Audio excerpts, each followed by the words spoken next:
সিরিয়ার president Bashar আল আসাদের জীবনে অনেক গুরুত্বপূর্ণ মুহূর্ত এসেছে, তবে একটি গাড়ি দুর্ঘটনায় সম্ভবত তার জীবনের সবচেয়ে বড় প্রভাবক ছিল। এটি ঘটেছে তিনি যেখানে বসবাস করতেন তার থেকে কয়েক হাজার কিলোমিটার দূরে।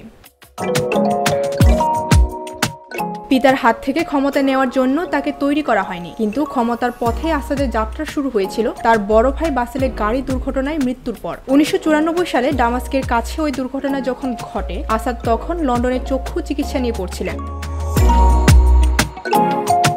বাসেলের মৃত্যুর পর আসাদকে ক্ষমতায় নিয়ে আসার পরিকল্পনা শুরু হয়। পরে তিনি দেশের নেতৃত্ব দিয়েছে রক্তক্ষয়ী এক যুদ্ধের মধ্য দিয়ে, যে যুদ্ধে হাজার হাজার মানুষ মারা গেছেন, বাস্তুচ্যুত হয়েছেন অনেকে। মিস্টার আসাদের পিতা হাফিজ আল আসাদ প্রায় 30 বছর সিরিয়ার প্রেসিডেন্ট ছিলেন। 1965 সালে বাশার আল আসাদের জন্মের সময়টাতেও সিরিয়া সহ মধ্যপ্রাচ্যে নাটকীয় ঘটনা ঘটেছিল। ওই সময়ে মিশর ও সিরিয়া মিলে স্বল্পকালীন যে আরব প্রজাতন্ত্র করছিল তা ভেস্তে যাওয়ার পর বাথ পার্টি ক্ষমতা দখল করে।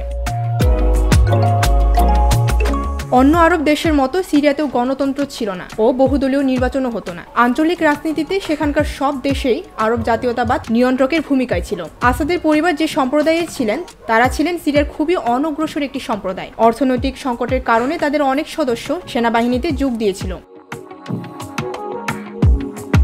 হাফিজ আল আসাদ সামরিক কর্মকর্তা হিসেবে উঠে আসেন। 1966 সালে তিনি বাথ পার্টির সরকারে প্রতিরক্ষা মন্ত্রী হন। পরে দেশের প্রেসিডেন্ট হন 1971 সালে। এরপর 2000 সালে মৃত্যু পর্যন্ত তিনি ওই পদে বহাল ছিলেন। তার সময়ে অনেকগুলো সামরিক অভ্যুত্থান হলেও তা সফল হয়নি, বরং বিরোধীদের দমন ও গণতান্ত্রিক নির্বাচন প্রত্যাখ্যান করে তিনি কঠোর হাতে দেশ শাসন করেছেন।